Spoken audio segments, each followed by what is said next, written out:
General শিক্ষায় শিক্ষিত হয়ে ছেলেমেয়েরা বিদেশে লন্ডনে পাড়ি জমায়, পিতামাতাকে বৃদ্ধাশ্রমে থাকতে হয়, কিন্তু একটা ইসলামী শিক্ষা ব্যবস্থার পরিবারের থেকে কোনো সন্তান বাবা মাকে ফেলে ভাত খায় না। এটা আমরা চ্যালেঞ্জ দিতে পারি।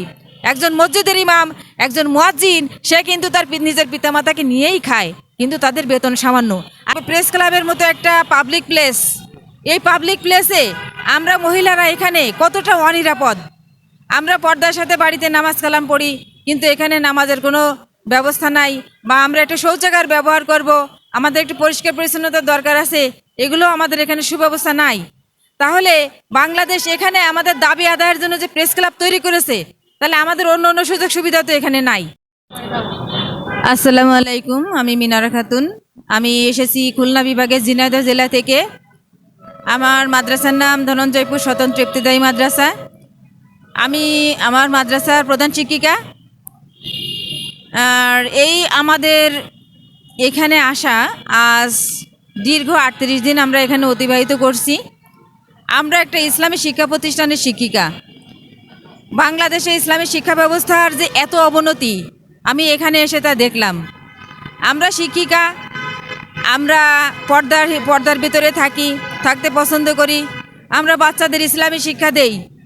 আমরা দেখেছি অন্য অন্য জেনারেল প্রতিষ্ঠানের তুলনায় আমরা ইসলামী শিক্ষা ব্যবস্থার মাধ্যমে বাংলাদেশের ইসলামকে প্রচার এবং প্রসারের লক্ষ্যে কাজ করে যাচ্ছি। আমরা দেখেছি যে এই যে আমরা দীর্ঘ 38 দিন যাবত এখানে আসি, আমরা এখানে এস্তেঞ্জা বা ওয়াশরুমে যাওয়ার জন্য আমরা পানি কম খাই, খাবার কম খাই। কারণ এখানে এসে আমরা কোথায় যাব?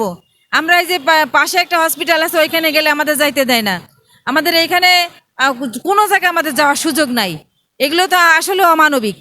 এই অমানবিকভাবে এখানে আন্দোলনরত আমরা যারা মেয়েরা আসি, আমরা মহিলা শিক্ষিকারা যারা আসি, আমাদের এগুলো যেন অনেক অনেক ভোগান্তি।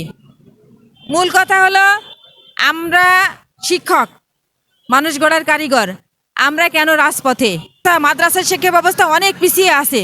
এখানে ইসলামী শিক্ষা ব্যবস্থা দেওয়ার মতো বা আমরা যারা দেই, আমাদের কোনো মূল্যায়নই হয় না। তাহলে আমরা 92% মুসলমানের দেশে আমরা বাচ্চাদের কিভাবে কোরআনের শিক্ষা দেব, কিভাবে এগিয়ে নিয়ে যাব?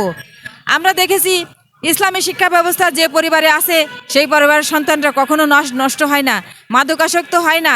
সেই পরিবারে ইসলামী আমল আকলাক আকীদা, ইসলামী সংস্কৃতিতে যারা বড় হয়, তারা পিতামাতাকে শ্রদ্ধা করে, সমাজে উন্নয়নমূলক কাজ করে, দেশের কল্যাণে কাজ করে।